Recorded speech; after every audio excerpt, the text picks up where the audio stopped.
Oi? Tudo bem? Tudo. Você sabe fazer bola de chiclete? Eu sei, você não sabe? Vamos fazer? Vamos fazer? Não, eu sou um idiota. Faz a sua. Eu faço.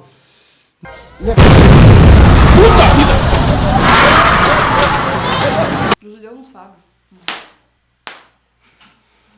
Muito bem, galerinha. Olá, povo meu. Estamos aqui animados, felizes, satisfeitos. Sobre o que a gente pode rolar uma Idade Média. Sobre o que mais? Por que não? Renascimento. Uou! Renascimento, coisas legais e, sei lá, desenvolvimento da ciência. E já que eu sou de história e o judeu é de matemática, nada melhor do que falar em renascimento com a figura de um trapézio.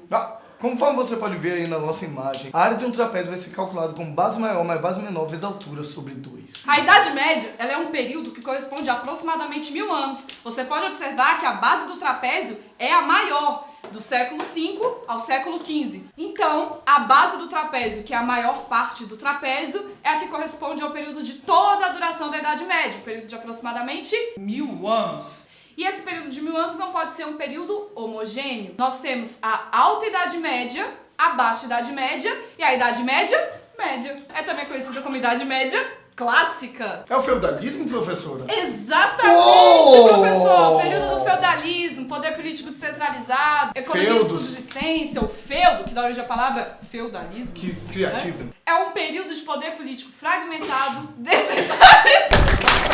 Mas o que interessa pra gente hoje é o Renascimento, que está em qual período, professor Judeu? Lá pra 1400, 1500. 16, 18. Baixa Idade Média, né? O Renascimento, ele é um período que ele começa, né? Esse renascimento comercial e urbano, que traz também o renascimento cultural, começa por volta do século XIII, século XIV, e tem o seu ápice lá no século XV e XVI, na cultura clássica. A sociedade do final da Idade Média, ela já é outra sociedade. Então o que está renascendo são os valores, né? A inspiração nos ideais da sociedade greco-romana. Racionalismo, antropocentrismo. Muita gente se destacou também nesse período, né? Quem? O Leonardo da Vinci, né? Olha, um grande humanista. Humanismo também é um dos nomes dados ao Renascimento. Fantástico ele, cara. O que o Leonardo da Vinci fez de interessante Muita para a coisa. matemática? Muita coisa. Ele era engenheiro, ele fazia um monte de coisa, ele criava 1000 invenções, 1000 tretas.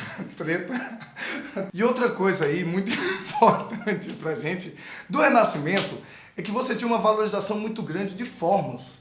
É interessante que a humanidade passa por uns períodos meio loucos, meio surreais, e acaba criando poderes de abstração. Por exemplo, com respeito à matemática, as formas geométricas começaram a ficar muito em evidência, e isso é uma coisa que você vai ter que ficar ligado na tua prova. Por exemplo, volumes de sólidos, saber identificar é uma coisa fundamental. Leonardo da Vinci, por exemplo, ele desenhava no papel, ele desenhava formas e ele conseguia construir coisas em cima dessas formas. É coisa que cobra na tua prova de outubro, porque ele coloca coisas planificadas, ele pergunta se aquilo lá, quando você dobrar, vai virar um dragão, né? É isso que ele faz. E é por isso que a gente está representando a Idade Média pela figura de um trapézio. Essas figuras geométricas também foram muito utilizadas nas obras de arte. Então, eles tinham uma tendência mais naturalista, representar os aspectos naturais do corpo humano, as representações artísticas. Michelangelo, por exemplo, um dos grandes pintores da Capela Sistina, ele vai fazer com que as obras de arte destaquem o órgão da anatomia. Então essa questão do racionalismo, a questão do cientificismo,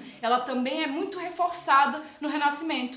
E é esse Renascimento também que inaugura a ciência moderna, né? O modo moderno de pensar a filosofia também. O mundo científico ele também está mudando. A gente tem, por exemplo, Giordano Bruno, que vai falar que o Sol é o centro do universo, vai ser queimado na fogueira. Bem embasado por Copérnico também. Exatamente, Nicolau Copérnico, depois Galileu Galilei. Teorias novas sobre o próprio universo, a partir do pensamento científico, que estão surgindo nesse período. Que foram, com certeza, um grande gancho para a humanidade evoluir. Porque a gente sabe que as teorias que eles tiravam na época eram satisfeitas para a época. Só depois de modelá-las muito é que conseguiram criar o que a gente conhece hoje, ok? Pelo universo, pelo céu, pelas coisas cósmicas, pelo Otávio e coisas assim. São coisas interessantes que a gente tem graças a eles. Então, fique atento à sua prova. A Idade Média é um período muito longo. 1000 anos não podem ser homogêneos. Por isso que ele está dividido em 3 fases. E esse período do Renascimento é exatamente o que vai cair na sua prova. Mais uma coisa, com respeito à mudança do pensamento, né? A gente sabe também que daquela época, daquela cambada, você tinha um camarada chamado Francis Bacon. Sim, Bacon. Francis Bacon, ele introduziu um conhecimento interessante que era o conhecimento da indução. O mundo estava muito fissurado na ideia de Aristóteles do método dedutivo. Você pegar uma ideia universal e transformar em algo particular. Era uma dedução. Francis Bacon, por sua vez,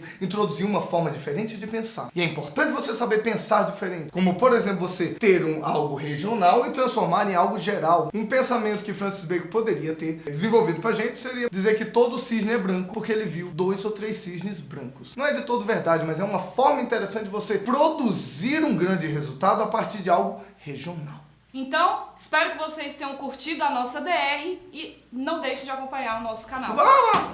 Bum! Bum!